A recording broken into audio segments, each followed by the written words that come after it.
A journey of Imam, Madina to Karbala. A journey of Imam,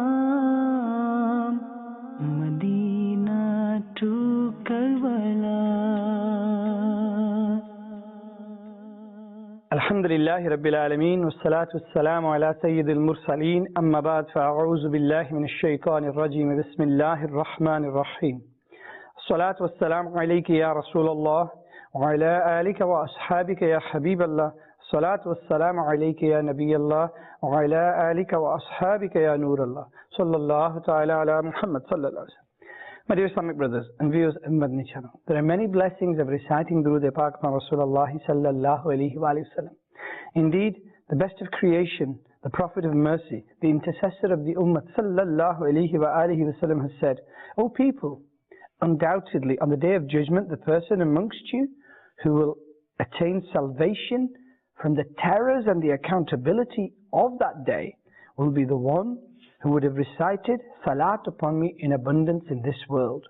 Sallu ala al-Habib sallallahu ta'ala ala Muhammad sallallahu alayhi wa sallam. My dear Islamic brothers and viewers of Madina channel, we heard in the past episodes the great characters of the Sahaba Ikram and the amazing Ahl Bayt Athar, the family of Rasulullah sallallahu alayhi wa sallam, and the amazing character and personality and the qualities of Hazrat Imam Ali Muqam, Hazrat Imam Hussain radiyallahu ta'ala anhu.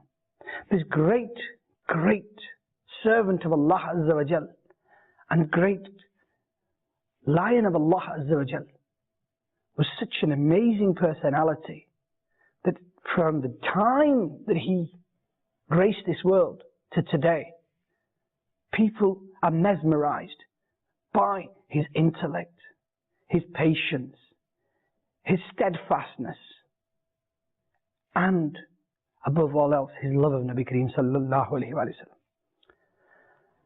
Now, in these days of Muharram, there are many special events, and there are many Madani pearls that we can pick up.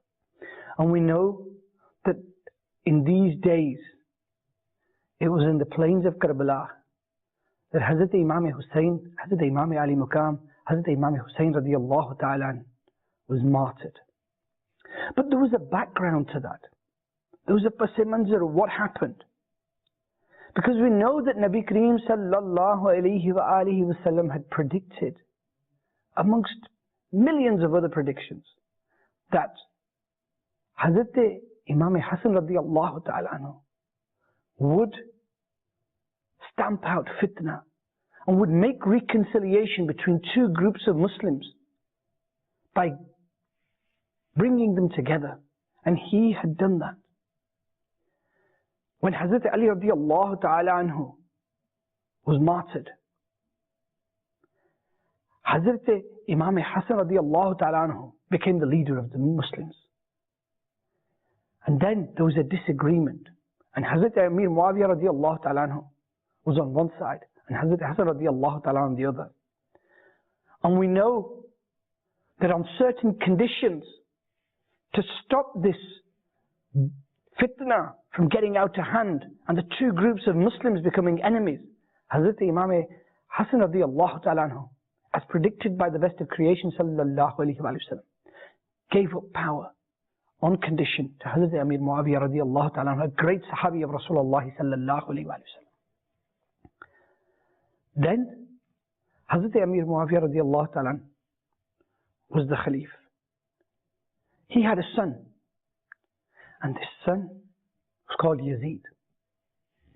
As Hazrat Amir Muawiyah radiyallahu ta'ala anhu became older and frail and weak and was about to depart from this world, his son wanted to assume power, and unfortunately made it into a kingship which he wanted to inherit after his father.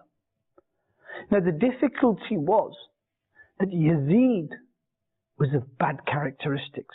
And we heard last time how he had bad traits in him.